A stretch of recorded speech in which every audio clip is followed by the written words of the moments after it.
have heard of the name Elizabeth McConkey in Australia, and we really don't know why. Her music is intelligent, witty, and incredibly beautiful. She wrote 13 quartets over a period of 50 years. We listened to all of them on the one commercially available box set of all 13 quartets produced in the 80s. And in fact, Carolyn Henbest is playing on 3 of those quartets with the Mystery Quartet. We were fascinated with every single one of the McConkey quartets. We don't think that there's a dud among them. They're all incredibly interesting, with great depth, and we know that they're incredibly approachable to audiences as well. McConkey spent some time in Ireland as a teenager, and then she went to the Royal College of Music, where she was supported by Ralph Vaughan Williams. She was all set to win the Mendelssohn Prize there, and then it was deemed that she would be more likely to have babies and never write a note again. Well, she had babies, one of them being the esteemed composer Nicolas Le Fanu, and she also went on to write many other notes. We've actually been in touch with Nicola about this quartet and asking questions about the score, and she's been a great resource. So let's delve in to the music. We start off with something that's very central to this whole piece, the interval of a semitone. So the cello starts,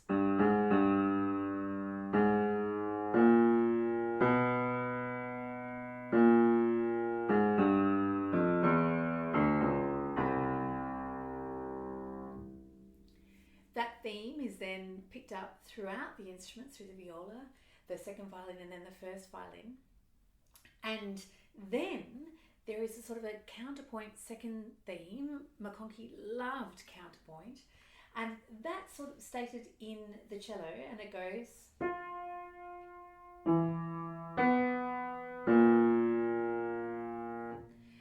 And I mentioned the interval of a semitone. This F, a semitone, the closest note to an F would be an E. In order to not make it boring and have everything a semitone, she makes it a ninth, the E way down here. So we have, and then another ninth. So you have those two themes going concurrently in the first little bit.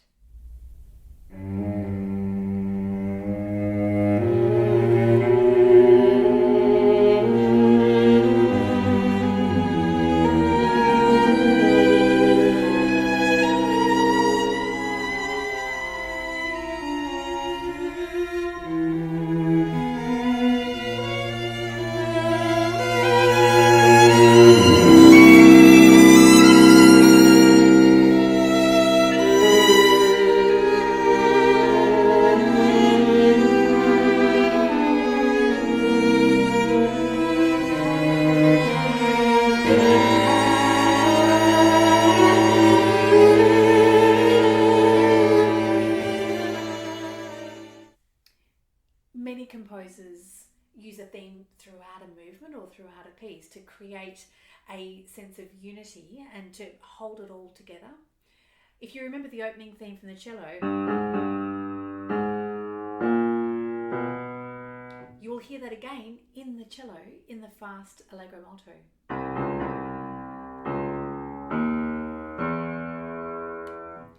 Almost identical, but when it's in that fast context, you might not recognise it.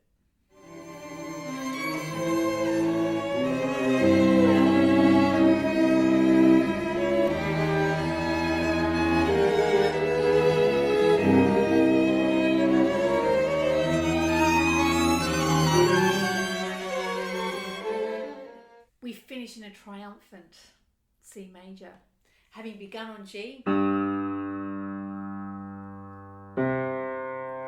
Then it's a very strong, dominant tonic finish.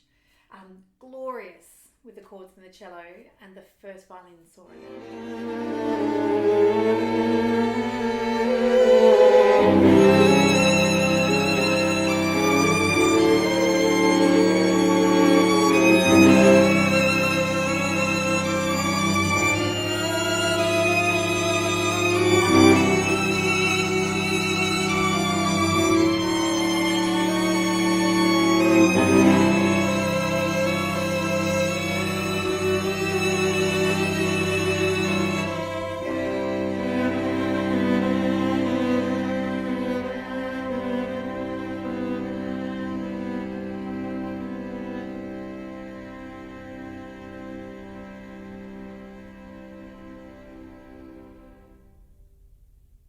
semitone can have all sorts of characters. It can sound sinister or sorrowful, sad.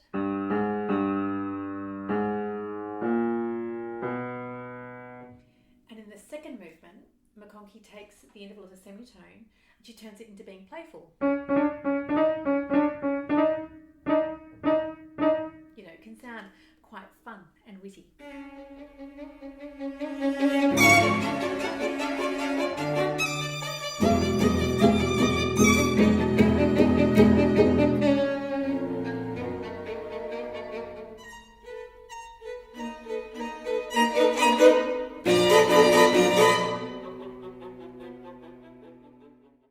We finished the first movement in C major. Excuse this very out of tune piano. And in the second movement, we shift up a semitone to C sharp or D flat. Again, that's McConkey taking the theme of a semitone and using it in the micro and the macro by connecting the second movement to the first movement in that way. In the third movement, McConkey uses the theme of a semitone in a different way, harmonically. She starts us off in G flat major, and then she takes us to G major, and then back up to G flat. Now, you notice that I was jumping around. So what she's done is not only had the two harmonies, G flat and G. Do you remember when we were inverting the interval of the semitone? So the first violin is playing a B flat. It could go up to a B natural, or it could, which is a semitone, or it could go down to a B natural, which is a major seventh. So she goes down.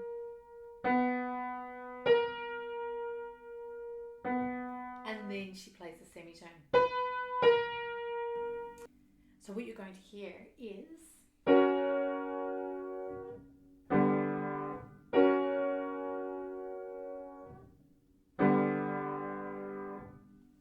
now on top of that beautiful harmony, the rocking between G flat and G. The first violin again has the interval of the major seventh. It's so yearning, that interval.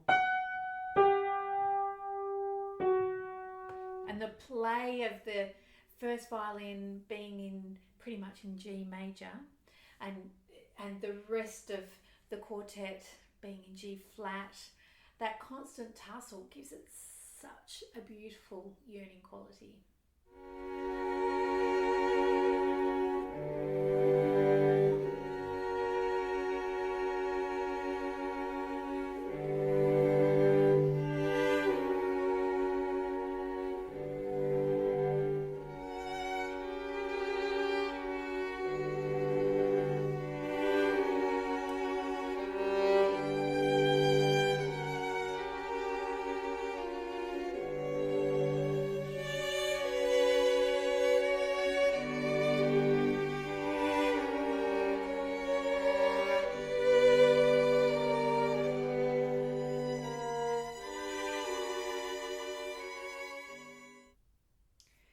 In the middle of the third movement, it's one of my favourite bits of the piece actually.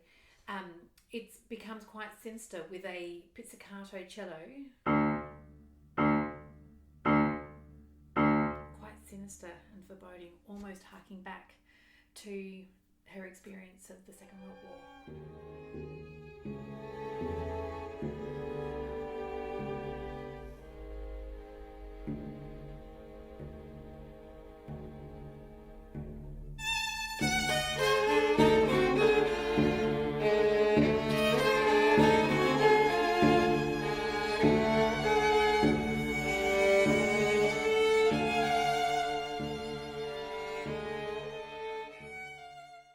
Second violin starts the fourth movement like this.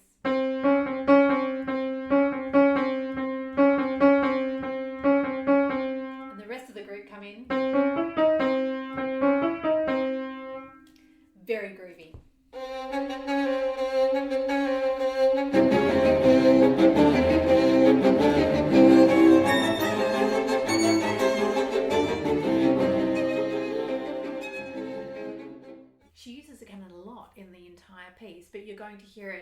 particularly in this final movement. The viola starts us off.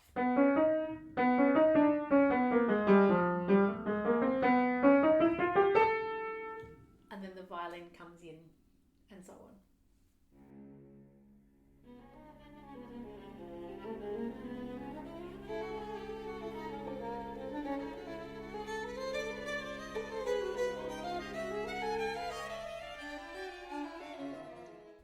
There is then a complete change of pace when we get to the 5/8 pizzicato section.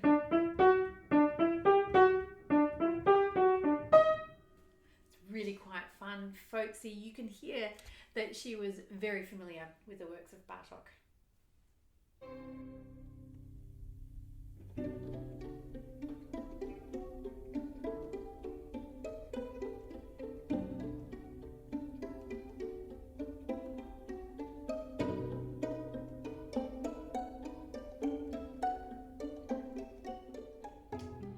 So if you can remember that tune of the... And then what she does in this mammoth culmination of the whole piece, she gives that to the second violin, kind of hidden by everybody else, and down a semitone. I'll play that for you again.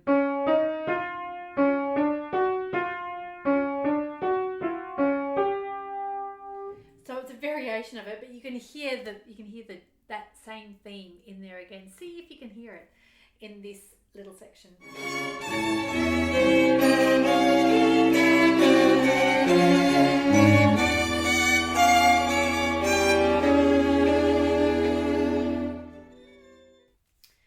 To finish up, I thought you might like to hear some of McConkey's other works. Here's a little snippet of her comic opera, The Sofa, which you can watch little bits of on YouTube. It's fantastic writing, really fun, interesting and beautiful, as we've discovered all of the music of Elizabeth McConkey is. Thanks so much for listening.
Reputation dies. And then there's my grandmother. Your grandmother?